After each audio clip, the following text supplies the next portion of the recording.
Assalamualaikum warahmatullahi wabarakatuh. Dalam kesempatan ini kita akan membahas materi terkait dengan modul input dan output yang terdapat di dalam suatu sistem komputer. Untuk berinteraksi dengan lingkungan luar, sistem komputer atau dalam hal ini adalah prosesor membutuhkan satu modul yang kita kenal dengan istilah modul input-output atau sistem input-output. Modul input-output ini diperlukan karena kecepatan transfer data periferal atau perangkat eksternal ini relatif lebih rendah atau lebih lambat dibanding dengan transfer data yang mampu dilakukan oleh memori ataupun prosesor. Sehingga diperlukan satu interface atau antarmuka yang menjembatani perbedaan kecepatan di antara kedua komponen tersebut. Kemudian alasan kedua mengapa modul input-output ini diperlukan dikarenakan perangkat periferal itu umumnya beragam. Ya, dengan adanya modul input-output diharapkan modul ini dapat menangani fungsi logik dari berbagai metode operasi yang digunakan dari berbagai ataupun beragam periferal. Dan yang ketiga, modul input-output ini diharapkan mampu melakukan mekanisme sinkronisasi terhadap perbedaan format data dan panjang word ataupun byte yang digunakan oleh periferal, ya, sehingga dapat diproses melalui bus sistem yang terdapat di dalam suatu sistem komputer. Bus sistem ini umumnya terdiri dari jalur address atau alamat, kemudian data, dan juga jalur kontrol. Adapun fungsi dari modul I/O yang terdapat di dalam sistem komputer itu mencakup persyaratan kontrol dan pengaturan waktu. Yang pertama terkait dengan mengkoordinasikan aliran lalu lintas antara sumber daya internal dengan perangkat eksternal. Lalu prosesor memeriksa status dari perangkat yang terhubung. Kemudian jika perangkat tersebut dalam status ready atau siap melakukan pengiriman data, prosesor akan meminta transfer data melalui perintah ke modul input-output. Kemudian fungsi yang kedua, modul I/O melakukan komunikasi dengan prosesor dan perangkat eksternal. Komunikasi ini melibatkan sinyal kontrol, status, dan juga data. Dan modul I/O harus mampu beroperasi sesuai dengan kecepatan perangkat dan juga memori, sehingga nanti diperlukan mekanisme buffering data, suatu mekanisme di mana kita dapat melakukan penyimpanan data sementara sambil proses berjalan. Dan fungsi modul I/O yang ketiga harus mampu mendeteksi dan melaporkan kesalahan kepada prosesor. Malfunction yang terdapat di perangkat itu dilaporkan ke prosesor oleh modul I/O. Lalu struktur dari modul I/O itu terdiri dari jalur data antara CPU, ya, modul I/O dan juga perangkat eksternal. Kemudian jalur alamat, CPU menggunakan jalur alamat untuk menentukan perangkat I/O yang akan diakses. Lalu jalur kontrol, jalur ini yang membawa sinyal kontrol dari CPU ke modul I/O. Contohnya sinyal read, write, lalu interrupt, knowledge, dan sebagainya. Kemudian di dalam modul I/O itu terdapat data register, ya, yang merupakan tempat penyimpanan sementara terhadap data yang masuk dan keluar. Lalu terdapat pula register status ataupun register kontrol, yang mana register kontrol ini berfungsi untuk menyimpan perintah dari CPU, sedangkan register status berfungsi untuk memberikan informasi terkait dengan kondisi perangkat. Dan yang tidak kalah penting, komponen ataupun unit yang terdapat di dalam modul I/O itu adalah I/O logic.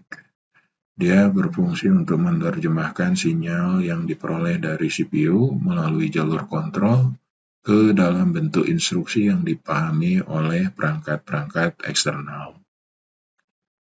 Lalu unit lainnya adalah unit logika interface perangkat eksternal. Ini biasanya disesuaikan dengan perangkat-perangkat eksternal. Ya. Jadi unit di dalam modul I/O yang dihubungkan dengan perangkat-perangkat tertentu. Biasanya berfungsi untuk menyalurkan data maupun status serta kontrol. Nah, itu kurang lebih isi ataupun struktur dari modul I/O. Nah, salah satu komponen ataupun chip yang umumnya terdapat di dalam modul I/O adalah PPI atau Programmable Peripheral Interface. Ini merupakan satu komponen yang bertindak sebagai pengontrol periferal yang banyak digunakan sebagai interface input-output paralel yang menghubungkan antara prosesor dengan perangkat eksternal. Ya. Nah, di mana di dalamnya itu biasanya terdapat kontrol logik untuk mengatur proses pembacaan ataupun penulisan, serta penentuan grup port yang akan diaktifkan, mulai dari port A sampai port C. Dan di dalam PPI ini pula terdapat bus data, ya, yang terdiri dari 8 bit. Ya. Bus data inilah nanti yang dihubungkan ke port A, B, ataupun C. Nah, kemudian teknik operasi dari mekanisme input-output ini terdiri dari 3. Yang pertama, I/O terprogram atau dikenal pula dengan istilah pooling. Lalu ada pula in-drive driven I/O atau I/O berbasis interupsi. Lalu juga ada teknik operasi direct memory access. Terkait dengan teknik operasi I/O terprogram atau pooling, memiliki karakteristik sebagai berikut. Prosesor akan secara kontinu memantau status perangkat I/O agar dapat mengetahui kesiapan perangkat I/O tersebut untuk melakukan transfer data. Kemudian data akan saling dipertukarkan antara prosesor dengan modul I/O, dan prosesor ini menjalankan program yang mengontrol langsung terhadap operasi I/O, seperti status perangkat penginderaan, mengirimkan perintah baca tulis, ataupun transfer data.